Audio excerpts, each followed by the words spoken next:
இங்கே வந்து சாமிக்கு பூஜை பண்ணுறதுக்கோ எதுக்குமே எங்கிட்ட காசு இல்லை. ஃபஸ்ட் நாள் வெள்ளிக்கிழமை எங்கே போகிறதுன்னு தெரியாமல் யோசிச்சுட்டு எங்கள் அக்கா சொன்னாங்க. அவங்களே இந்த கோயிலுக்கு வந்ததில்லை, ஏதோ சேனலில் பார்த்தேன், யூடியூப்பில் பார்த்தேன்னு சொல்லி சொன்னாங்க. நாங்கள் இங்கே வந்தோம்.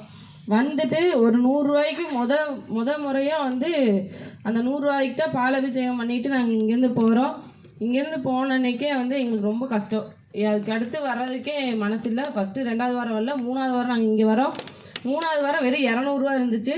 வரும்போதே எலுமிச்சம்பழம் 1 கிலோ வாங்கிட்டு அதில் மாலை போட்டு கொண்டு வந்து இங்கே போட்டு கும்பிட்டு போனோம். சாமி வந்து கோவில்பாளையம், பொள்ளாச்சி ரோடு. இந்த மாதிரி கருப்பு கோழி வெட்டணும்னு சொன்னாங்க. எங்ககிட்ட எந்த பணமும் இல்லைங்க, நாங்கள் ரொம்ப சிரமத்தில் இருக்கிறோம், இதுக்கு மேலே எங்களால் எதுவும் பண்ண முடியாதுன்னு சொல்லி சொன்னோம்.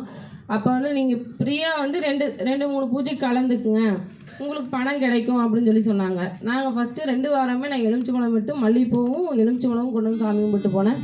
2வது வாரமே கடையில் இருக்கிற பிரச்சனை என்னன்னு சொல்லிட்டாங்க. ஒரு சாமி ஃபோட்டோக்குள்ளே ஒரு தகடு இருந்துச்சு, அதை போய் நாங்கள் எடுத்தோம். 2வது வாரம் பார்த்தோம்னா எங்களோட கடையில் பணம் கூட வேலை செஞ்சவங்க நம்பி கடைக்கு கொடுத்துட்டு போனோம். அவங்க வந்து எங்களுக்கு தெரியாமல் எங்களோட பணத்தை எடுத்தாங்க. அதையும் வந்து சாமி எங்களுக்கு 2வது வாரம் காட்டி கொடுத்துருச்சு.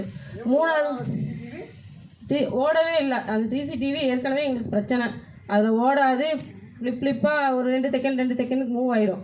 அந்த கேமரா கொஞ்சம் பிரச்சனையாக இருந்துச்சு. நாங்கள் ரெடி பண்ணால் விட்டோம், பணம் கையில் இல்லைன்னு. இங்கே வந்து சொல்லிவிட்டு ரொம்ப முடியாமல் இங்கே வந்து சொல்லிட்டு போனேன், கோயிலில் வந்து இந்த மாதிரி இருக்குது, இதுக்கு மேலே எங்களால் எதுவுமே பண்ண முடியாது, கடைசி இதில் வந்துட்டோம் அப்படின்னு. இப்போ இங்கே வந்து சொல்லிட்டு போனாங்க. சொல்லிட்டு போன 2வது நாளே வந்துட்டு எங்களுக்கு பணம் 2வது நாளே எங்களுக்கு ஆதாரம் கிடச்சிருச்சு. அதுலேருந்து ஒரு 6 நாள் எங்களுக்கு ப்ரூஃபும் கிடச்சி நாங்கள் அதுலேருந்து அவங்ககிட்ட பணமும் வாங்கினோம். நாங்கள் இழந்ததுலேருந்து எங்களுக்கு ஒரு அமௌண்ட் எங்களுக்கு வந்துச்சு.